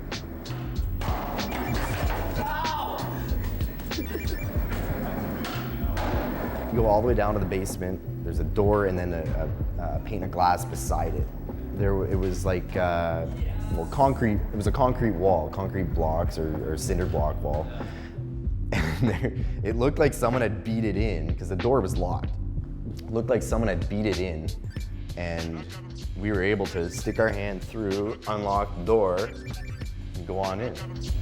A couple times, like, security came down one time, and we just fucking ran for our lives. They kind of ambushed us because there was 2 entrances. So there was 2 guards, and they caught us. So, okay, come with us to the security office. So, well, yeah, you know, go to the security office, and then as we get there, I just bolt out the door. I'm just gone, like running Mach 4. And so they figured out that how we were getting in, and they figured out how to lock it. But that was a really good spot. And then getting older, you realize who the security guards were. Like, we thought they were like, you know, they're bad. It's like the police come and get us at the time. You get older, it's like, you know, they're guys who are in college taking police foundations right now.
For some reason, a hot spot for a long time was, I think it's actually St. Charles High School now, but it used to be a French immersion high school.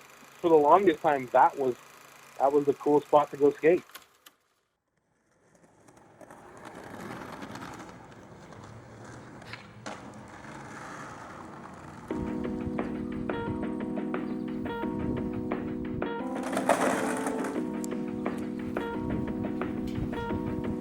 Welcome to one of Sudbury's most iconic skateboard spots, St. Charles. You know, it was always kind of like, to me, like that's where the older skaters like went, and that was the place to go to. We used to ride that place all the time in the winter, and we'd like bring shovels and shovel out the snow and get that out, and it was, yeah, we'd just get a bunch of people and just hang out there. Everybody knew about it, and that's where everybody sort of just met up. So everybody gravitated towards St. Charles for some reason. You would go there and you would expect to run into other people skateboarding too. And sometimes it would be pretty exciting because older people who were really good at it and stuff like that would show up there randomly, and it would be a sighting, it would be an event.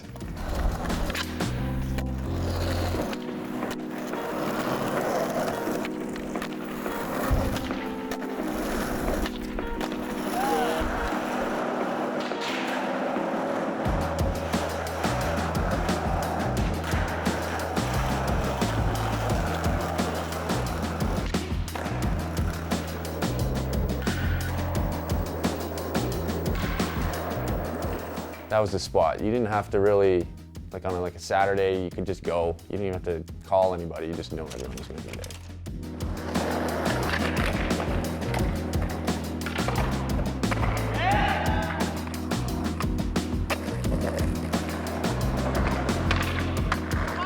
You know, you'd come around the corner, you'd look in, there'd be like one guy there or nobody there. So you'd go in and you rip, and then like 2 other guys would show up, 3 other guys, a car would come in, and then Next thing you know, there's like 15 dudes in there sometimes. Like, because they had this big courtyard, this big paved courtyard with this area of concrete that had a roof over top of it. And you could skate there in, you know, pretty much whenever you wanted, from winter to rainy days to, you know, summer and nights. The janitors would get mad if they heard you like doing wall rides or something. They might come out and yell at you, but you could just skate away for 2 minutes and come back and they were gone. It was like this own little universe where you could be bad and piss on shit and burn shit, and like there was fights and you didn't have to go anywhere else. Like you got there at like 10 in the morning and you stayed till 10 at night. There was also like parties and all-out brawls, like everything in between you could expect to find there. So anytime it was raining or snowy, we'd go in session in there. There was a couple of really low ledges and a lot of flat area. The rain would get in a little bit, but you still had a good dry area to go skate year-round. It was kind of nice.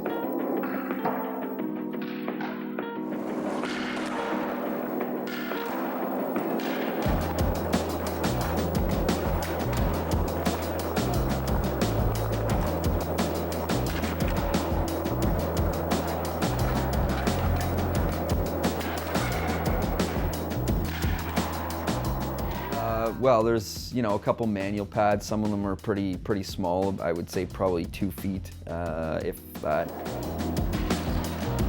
And then there was one that was about 10 feet long. You know, just like your low curb manual pads that you could grind and do tricks on. And but one of the main things was the drop. Like everyone, you know, there were some gnarly sessions going down on the drop. So.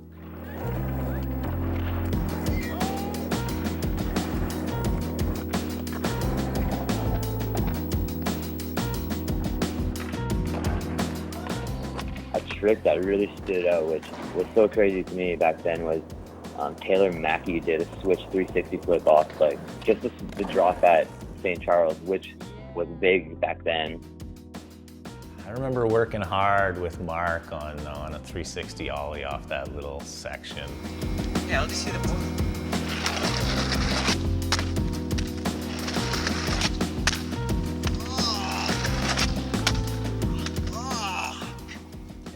And he got it done. Skid.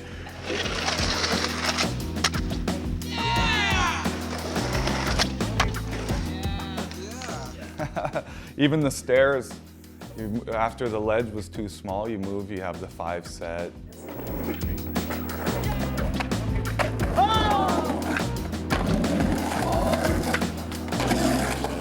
And then the 5 set was too small, you got the 7 set there.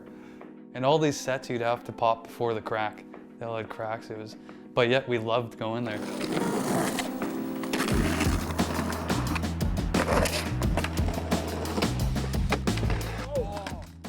Then in front of the building, the 8 stair, and you had to be good to, yeah, whoever skated that, they're amazing.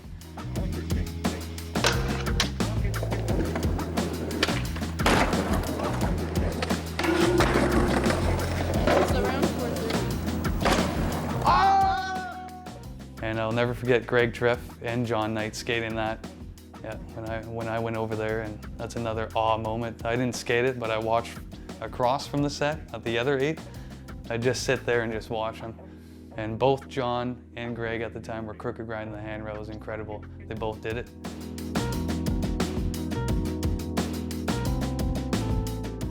I'm actually thinking back on it, like I'm surprised we were able to skate there as much and for so long and not get kicked out.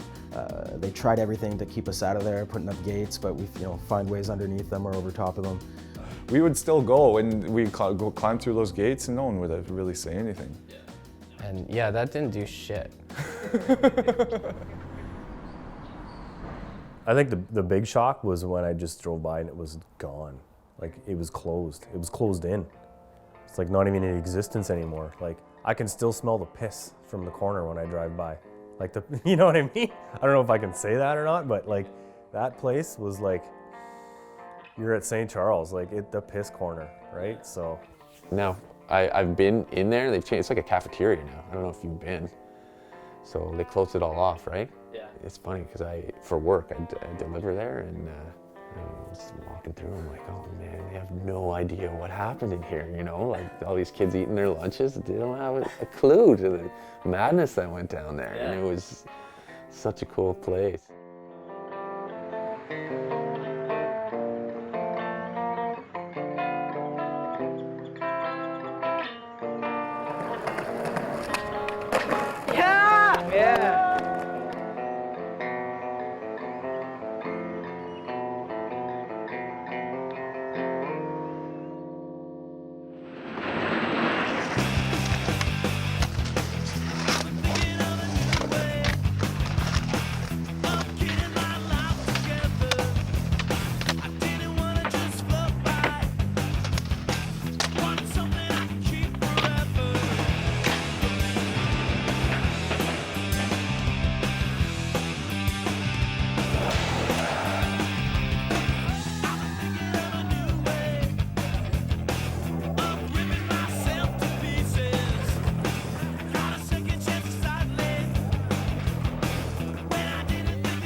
In our next episode, we step into the 2000s. With the opening of a new concrete skate park, an infusion of new skaters, and an explosion of local skate videos, the 2000s were a decade that reshaped skateboarding in Sudbury.